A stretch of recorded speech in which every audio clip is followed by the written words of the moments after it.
અંકલેશ્વર નગરપાલિકા દ્વારા 3 રસ્તા શાક માર્કેટ ખાતે પ્લાસ્ટિક હટાવો પર્યાવરણ બચાવ અંતર્ગત વિનામૂલ્યે કાપડની થેલીનું વિતરણ કરાયું।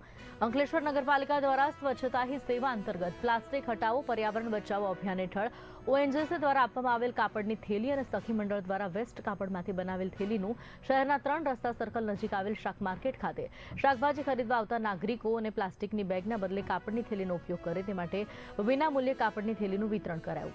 આ થેલી વિતરણ કાર્યક્રમમાં નગરપાલિકાના પ્રમુખ લલિતાબેન રાજપુરોહિત, ઉપપ્રમુખ ભાવેશ કાયસ્થ, શહેર ભાજપ પ્રમુખ ધર્મેન્દ્ર પુષ્કરણા, પાલિકાના સભ્યો અને કર્મચારીઓ ઉપસ્થિત રહ્યા હતા।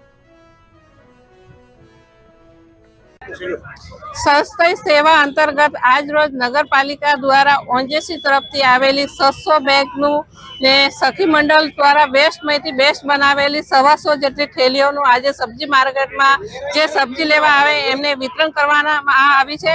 અને તમામ જે માર્કેટમાં સબ્જી લેવા આવે એમને હું વિનંતી કરું છું કે પ્લાસ્ટિક બંધ કરે ને કાપડની થેલીનો ઉપયોગ કરે।